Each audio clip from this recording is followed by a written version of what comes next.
Well, thank you. February is American Heart Month, appropriate on this Valentine's Day to bring awareness to heart disease. And joining us now this morning with more on what you need to know about the signs of a heart attack is Dr. Celeste Reese-Willis. Good morning, Dr. Celeste. Great to see you.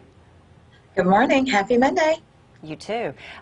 It's always good to know some of the most common signs that you or someone you know could be having a heart attack. And some of them are very obvious, some of them not so much. Yes, they are. Most common symptom that people complain of is chest pain, but not everyone gets chest pain when they're having a heart attack, and that's one of the things that we really want to highlight today. You can also get shortness of breath, you can get nausea, you can become diaphoretic or sweaty, you can get pain in your left or right arm, in your neck or your jaw. Sometimes people complain of, I just kind of don't feel right and feel a little tired and short of breath. You know, my dad has had one heart attack, one minor heart attack behind that, and both times, Dr. Celeste, it was not what we would have imagined. You know, he just felt some tightness, and he felt different, but we were floored to find out it was actually a heart attack. You know, it's not what you're expecting sometimes.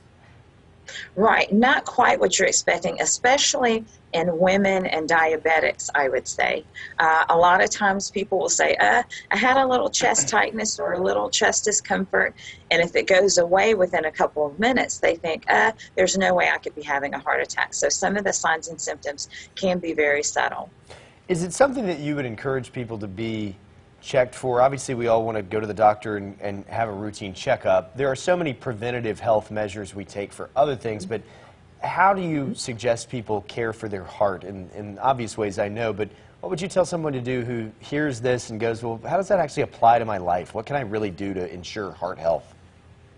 Okay, so first we want to make sure that everyone understands that heart disease is a leading cause of death in the United States. Men are at greater risk, and earlier in life, women become more at risk after menopause.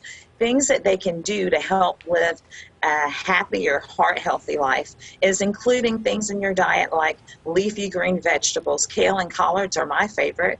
Berries are known to be very heart-healthy. Almonds are a great source of monounsaturated fats. It also helps to lower your LDL cholesterol, which is that bad cholesterol that helps to form blockages. In addition to that, fatty fish like salmon, tuna, and mackerel, as well as avocados that are rich in potassium, they help to decrease that bad cholesterol level as well.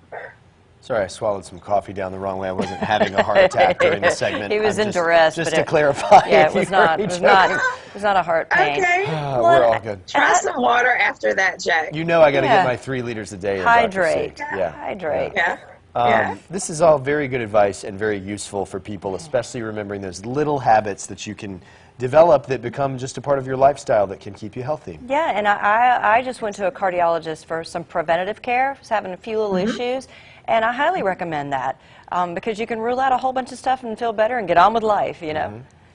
Absolutely. Everyone should have their cholesterol checked, certainly if they haven't, especially with a family history of heart disease. Good, important info, as always, from Dr. Celeste Reese-Willis, our resident doctor. Dr. Celeste, thanks so much, and have a great week.